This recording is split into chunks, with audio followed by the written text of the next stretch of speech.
Hello guys, good morning. Ayan, pang 3 na ni siya nagawa natin. Ayan, pang 3 na ni siya. Yung dalawa tapos na. So, continue.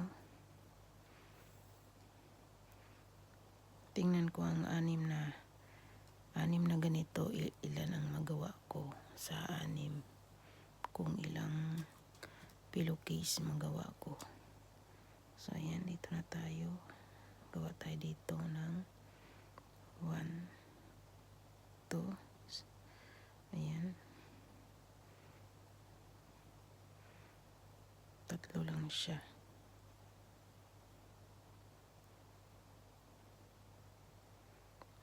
Three lang siya. Ayan siya.